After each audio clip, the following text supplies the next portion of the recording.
প্রচণ্ড ঝড়ের একটি রাত, কালবৈশাখীর ঝড়। বাতাসের শোঁ আওয়াজ আর তুমুল বৃষ্টি। সেই রাতে রাস্তায় দুটো মানুষ, একজন গদাধর আর তার স্ত্রী ময়না, দুজনে হাত ধরাধরি করে ছুটে চলেছে। হাওয়ায় যেন তাদেরকে উড়িয়ে নিয়ে যাচ্ছে।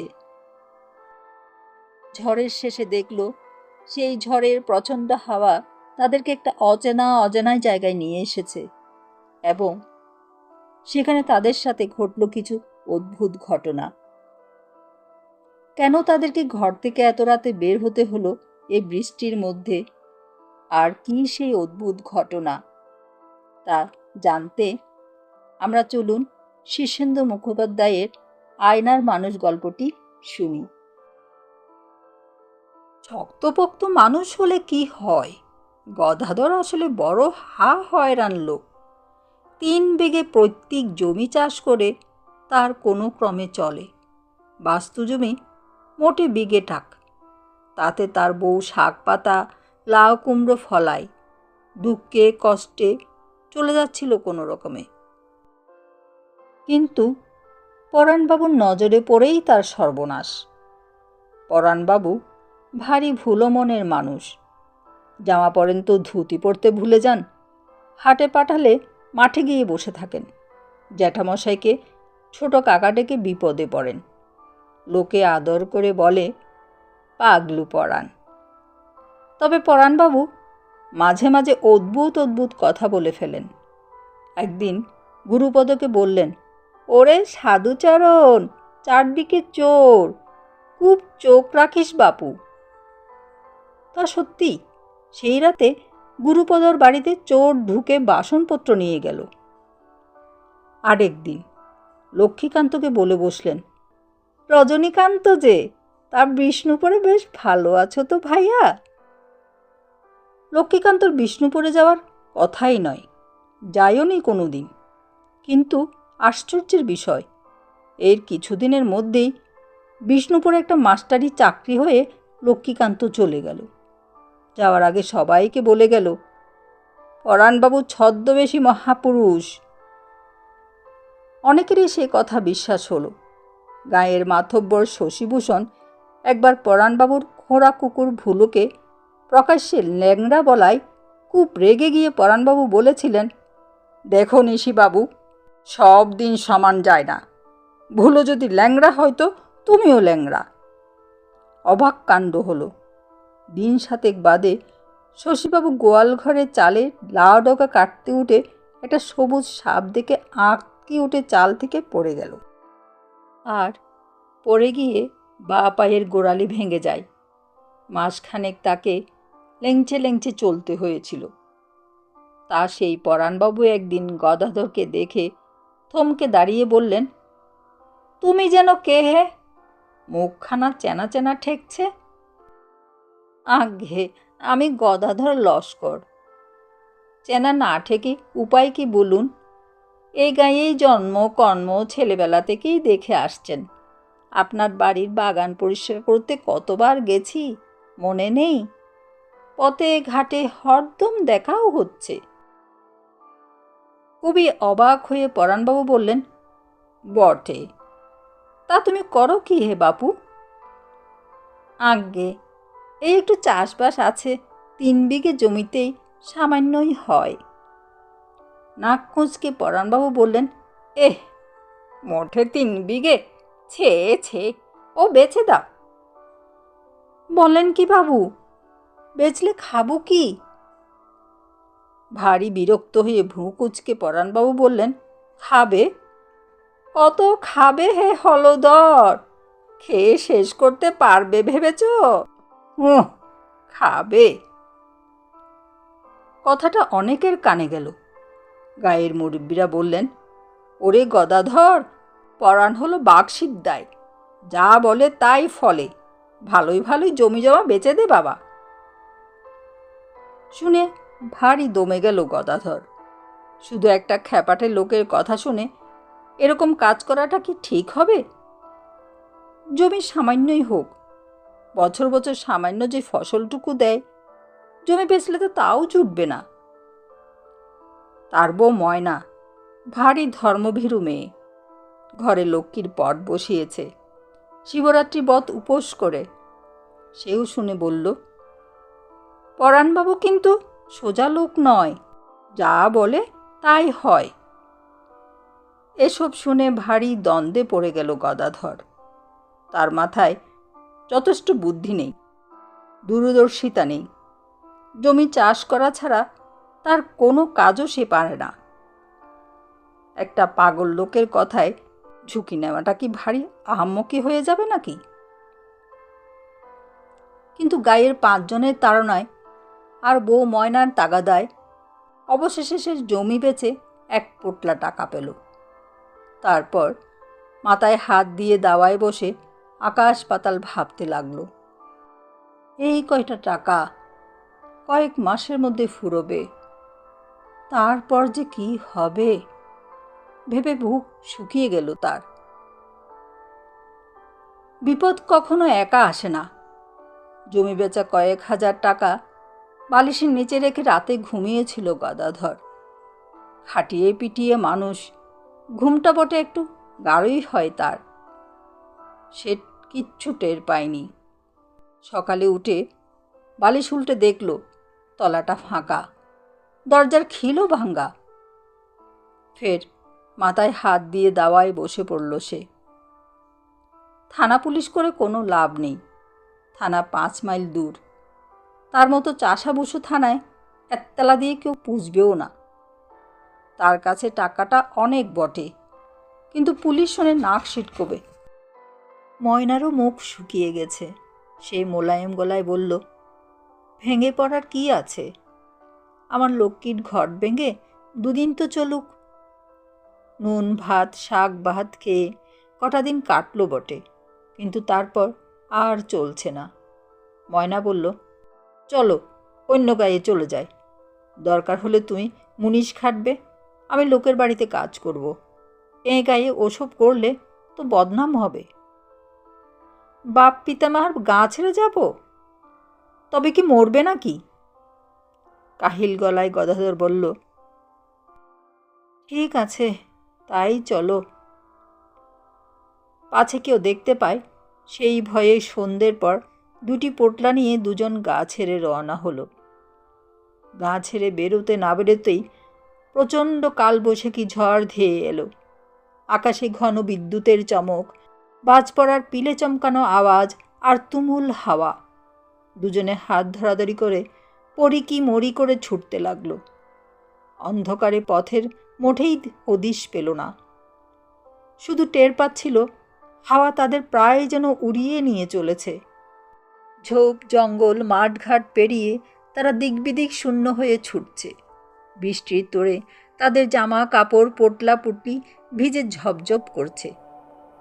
দমসম হয়ে যাচ্ছে তারা। বাতাসের শব্দে আর বাজের আওয়াজে কেউ কারোর সঙ্গে কথা বলারও সুযোগ পাচ্ছে না। হাঁ করলেই মুখের কথা কেড়ে নিয়ে যাচ্ছে বাতাস। কালবৈশাখের নিয়ম হলো যে বেশিক্ষণ থাকে না। 8 ঘন্টা পরে ঝড় থামল, বৃষ্টি কমল, কিন্তু চারদিক ঘুটঘুটে অন্ধকার, কোথাও কোনো আলো দেখা যাচ্ছে না। 2 জনে একটা জায়গায় থমকে দাঁড়িয়ে পড়ল। গদাধর বলল, এ কোথায় এলুম? ময়না বলল, কিচ্ছু দেখতে পাচ্ছি না, আমার বড় ভয় করছে। জমি জমা টাকা পয়সা সব হাতছাড়া হওয়ায় গদাধরের আর ভয় ডর নেই। সে ময়নার হাতখানা শক্ত করে চেপে ধরে বলল, আর ভয়টা কিসের? ময়না বলল, চলো ফিরে যাই। গদাধর একটা শ্বাস ফেলে বলল, ফিরব বললেই কি ফেরা যায়? এ কোন জায়গাটা এসে পড়লুম তাই বা কে জানে। পথঘাট আন্দাজ করা কি সোজা? ঝড়ের ধাক্কায় অনেকটা এসে পড়েছি। চলো দেখি একখানা গ্রামটাম পাওয়া যায় কিনা। অন্ধকারে ঝোপ জঙ্গল ভেঙে তারা ধীরে ধীরে এগোতে লাগলো। গ্রাম বা লোকবসতি পেলেই যে আশ্রয় মিলবে এমন ভরসা নেই। উটকো লোককে কেই বা আদর করে ঘরে জায়গা দেয়? আজকাল যা চোর ডাকাতের উপদ্রব। একটা জঙ্গল মতো জায়গা পেরোতেই সামনে একটা আলো দেখতে পেল গদাধর। বলল, ওই তো আলো দেখা যাচ্ছে, চলো দেখা যাক মাথা গোজার জায়গা মেলে কি না। সামনে এগিয়ে একখানা মাঠকোটা দেখা গেল বটে, তবে তার বেশ দৈন্যদশা। সামনের ঘরে একখানা হারিকেন জ্বলছে। বন্ধ দরজায় কুটকুট শব্দ করে গদাধর ভারী বিনয়ের গলায় বলল, আমরা বড় দুঃখী মানুষ, মশাই একটু মাথা গোজার ঠাঁই পাওয়া যাবে? ভিতর থেকে বাঁচখাই গলায় কে যেন বলে উঠল, ভেতরে এসো, দরজা ভেজানো আছে। দুজনে ভারী জড়সড়ো ভয়ে ভয়ে ভিতরে ঢুকল। ঘরের কোণে রাখা হারিকেনের আলোয় দেখা গেল সামনে একটা তক্তপোষ, তাতে গোটানো বেছানা, কয়েকটা বাক্স পেটরা, কিছু হাঁড়িকুড়ি, কিন্তু ঘরে কেউ নেই। গদাধর গলা খাকারি দিয়ে ভারী নরম সুরে বলল, আজ্ঞে অপরাধ নেবেন না, উৎপাত করতেই এসেছি বলতে পারেন, তবে বিপদে পড়েই আসা। আমরা বড় দুর্দশায় পড়েছি কিনা। কে যেন ভরাট গলায় বলে উঠল, দুর্দশার তো কিছু দেখছি না হে। কে বলল দুর্দশায় পড়েছ? একটু হাওয়া ছেড়েছিল আর 2 ফোঁটা বৃষ্টি পড়েছে, এই তো। তা চাষিবাসীকে তো ঝড় জলে কতই কাজ করতে হয়। তা বটে, বলে গদাধর হাত কচলাতে কচলাতে বলল, যদি দয়া করে একটু আশ্রয় দেন তো দাওয়াতে বসেই রাতটা কাটিয়ে দেব ক্ষণ। দাওয়ায়? দাওয়ায় কেন হে? দিব্যি ঘরদোর রয়েছে, দাওয়াই থাকবে কোন দুঃখে? ভিতরের ঘরে যাও, শুকনো কাপড় চোপড় পাবে, পরে নাও গে, উনুনে আঁচ দেওয়া আছে, খিচুড়ি চাপিয়ে দিয়ে গ্যাঁট হয়ে বসে থাকো। ময়না ফিসফিস করে বলল, গলা পাচ্ছি বটে, কিন্তু কাউকে দেখতে পাচ্ছি না তো। গদাধরও ভরকে গিয়ে বলল, তাই তো। ময়না বলল, জিজ্ঞেস করো না। গদাধর ফের হাত কচলে বলল, আজ্ঞে আপনি কোথা থেকে কথা বলছেন? সামনে এলে একটু পদধূলি নিতুম। ও বাবা, পদধূলি বড় কঠিন জিনিস। খুঁটির গায়ে একটা হাত আয়না ঝুলছে, দেখতে পাচ্ছ? গদাধর ইতিউতি তাকিয়ে দেখল। ভিতরের দরজার পাশে কাঠের খুঁটিতে একটা ছোট্ট আয়না ঝুলছে বটে। আয়নাখানা পেরে ওর ভিতরে তাকাও। গদাধর অবাক হয়ে তাড়াতাড়ি গিয়ে আয়নাটা পেরে তুলে ধরতেই এমন আঁতকে উঠল যে একটু হলেই সেটা পড়ে যেত হাত থেকে। আয়নার ভিতরে একখানা সুরঙ্গে লম্বা মুখ, গোঁপ আছে, ঝুলঝুলে চোখ, মাথায় বাবরি চুল। ভয়ের কথা হলো সে মুখের ঠোঁট নড়ছে আর কথা বেরিয়ে আসছে। দুজনেরই ভিড়মিক হওয়ার অবস্থা। আয়নার লোকটা বলল, ওরে বাপু, আগে তো প্রাণ রক্ষে হোক, তারপর দাঁত কপাটি লেগে পড়ে থাকলে থাকো। ময়না আর গদাধর কিছুক্ষণ বাক্যহারা হয়ে ঘেঁষাঘেঁষি করে দাঁড়িয়ে রইল। এরপর ময়নাই প্রথম কথা বলে উঠল, আমরা বড্ড ভয় পাচ্ছি যে। বলি, ভয়টা কিসের? হ্যাঁ, এই জন্যই বলে লোকের উপকার করতে যাওয়াটাই আহম্মকি। গদাধর সামলে নিয়ে তাড়াতাড়ি বলল, না না না না, ওর উপর কুপিত হবেন না, আমরা না হয় ভয়ডর সব গিলে ফেলছি। ভালো, ঠপ করে ওসব ফালতু জিনিস গিলে পেটে চালান করে দাও। দিয়েছ? ময়না আর গদাধর ঘন ঘন ঢোক গিলে যেন একটু সামলে নিল। গদাধর বলল, না, এখন আর তেমন বুক ডিপ ডিপ করছে না। তোমার করছে ময়না? না, মাথাটা একটু ঝিমঝিম করছে, এই যা। আয়নার লোকটা বলল, ওতেই হবে, এখন গিয়ে রান্নার জোগাড় যন্ত্র করে ফেলো। গদাধর আমতা আমতা করে বলল, ফস করে অন্দরমহলে ঢুকবো, কেউ যদি কিছু বলে? লোকটা হা হা করে হেসে উঠল, বলার মতো আছে এটাকে হে, এই আমি ছাড়া এ বাড়িতে আর জনমানুষই নেই। যাও যাও, ভেজা কাপড়ে বেশিক্ষণ থাকলে নিউমোনিয়া ধরে ফেলবে। কথা না বাড়িয়ে তারা ভিতরের ঘরে এসে দেখল দিব্যি ব্যবস্থা। আলনায় কয়েকখানা পাটভাঙ্গা ডুরে শাড়ি, দুটো ধোয়া ধুতি আর মোটা কাপড়ের কামিজ রয়েছে। কুয়ো থেকে জল তুলে হাত মুখ ধুয়ে ভেজা কাপড় বদল করে রান্নাঘরে গিয়ে দেখল উনুনে আঁচ উঠে গেছে। চাল ডাল খুঁজতেই বেরিয়ে পড়ল। আলু, লঙ্কা, ফোড়ন, তেল সবই অল্প স্বল্প রয়েছে। ময়না বলল, হাঁ গা, আয়নার জ্যাঠামশাইকে জিজ্ঞেস করো না উনি আমাদের সঙ্গে খাবেন কি না। গদাধর গিয়ে আয়নাটা নিয়ে এলো।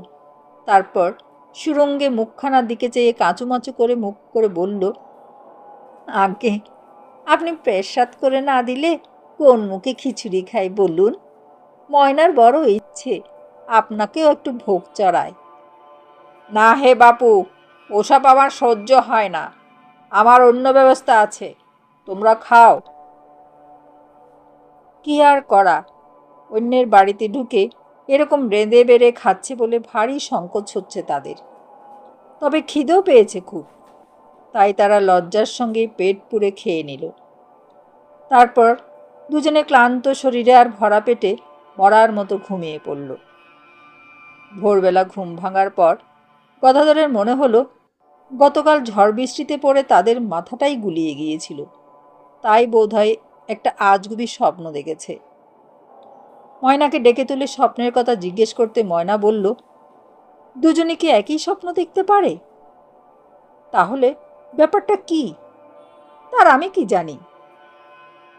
বাইরে কে যেন কে আছো হে, কে আছো বলে চেঁচাচ্ছিল। গদাধর তাড়াতাড়ি উঠে সদর দরজা খুলে দেখল নাদুস নতুস একটা লোক দাঁড়িয়ে আছে। দড়িতে বাঁধা দুটো হালের বলদ, একটা দুধেল গাই আর একটা হাল। লোকটা গম্ভীর হয়ে বলল, এই নাও ভাই, ষষ্ঠীপদর গচ্ছিত হাল গরু সব বুঝিয়ে যাচ্ছি, আর এই নাও 1 বছরের হাল গরুর ভাড়া আর দুধ বাবদ দাম 700 টাকা আছে। গদাধর জিভ কেটে পিছিয়ে বলল, না না না না, ছি ছি, এসব আমার পাওনা নয়, আমাকে কেন দিচ্ছেন? লোকটা দীর্ঘশ্বাস ফেলে বলল, না দিলে কি রেহাই আছে হে? ষষ্ঠীপদ ঘাড় মটকাবে, বুঝে নাও ভাই, কাল রাতে ষষ্ঠীপদ হুকুম দিয়ে গেছে। আজ্ঞে, ষষ্ঠীপদ কে বটেন? কেন, পরিচয় হয়নি নাকি? বলি, সে এখন আয়নার মধ্যে ঢুকেছে বলে তো আর গায়েব হয়ে যায়নি। তার দাপটে এখনো সবাই থরহরি করে কাঁপে। ওই পূবে ঘালদারের জমিটা তোমার, 10 বিঘে আছে। কিছুই বুঝতে পারল না গদাধর। লোকটা চলে যাওয়ার পর গরু আর বলদদের নিয়ে গোয়ালে বেঁধে টাকাগুলো টেকে গুজে সে গিয়ে আয়নাটা পেরে আনল। কিন্তু দিন মানে আয়নায় সে সুরঙ্গে মুখখানা দেখা গেল না। নিজের বোকা বোকা হতবম্ব মুখখানাই দেখতে পেল সে।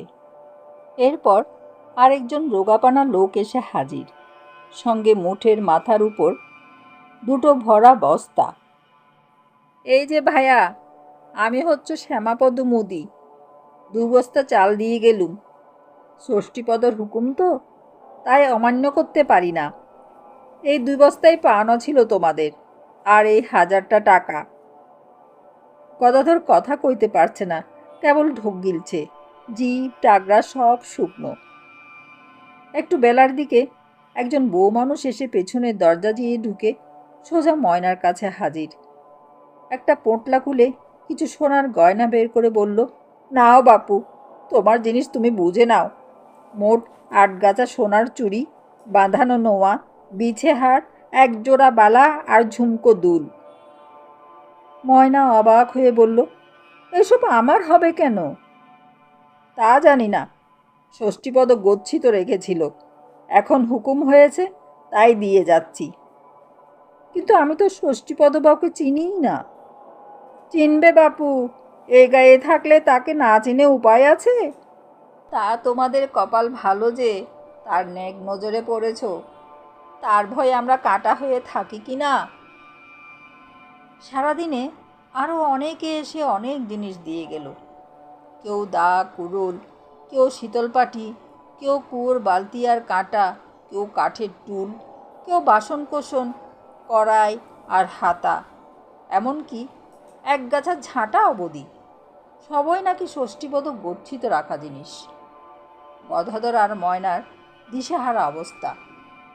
গরিব হলেও তারা লোভী লোক নয়, এসব জিনিস তাদের ঘরে ছিল না। তার উপর ষষ্ঠীপদের রহস্যটা তাদের মাথায় সেদচ্ছে না। খুব খুব ভাবনা চিন্তার মধ্যেই দিনটা কাটলো তাদের। সন্ধে হতেই হঠাৎ সেই বাঁচকায় গলা, সব জিনিস ফেরত দিয়ে গেছে তো? গদাধর তাড়াতাড়ি আয়নাটা পেরে দেখল সেই সুরঙ্গে মুখ। কাঁপা গলায় বলল, এসব কি হচ্ছে বলুন তো মশাই, আমরা যে কিছুই বুঝতে পারছি না। লোকটা ধমক দিয়ে বলল, বেশি বুঝবার দরকার কি তোমার? কাল থেকে তেঁতুলতলার জমিতে হাল দিতে শুরু করো। আমরা কি তবে এখানেই থাকবো? তবে যাবে কোন চুলোয়? ময়না পিছন থেকে ফিস ফিস করে বলল, ওগো ওগো, রাজি হয়ে যাও। গদাধর গদগদ হয়ে বলল, যে আজ্ঞে। আর এইভাবে গদাধরের নতুন জীবন শুরু হলো। কথাই বলে, লোভে পাপ, পাপে মৃত্যু। আর যারা লোভ করে না তারা নিশ্চয়ই ভগবানের আশীর্বাদ পায়। গদাধরের মতো নির্লোভ আর নির্বিবাদী মানুষের ন্যায়। বন্ধুরা, গল্পটি আপনাদের কেমন লাগলো কমেন্ট করে জানাবেন। আর চ্যানেলটি সাবস্ক্রাইব না করলে সাবস্ক্রাইব করে পাশে থাকবেন। ধন্যবাদ।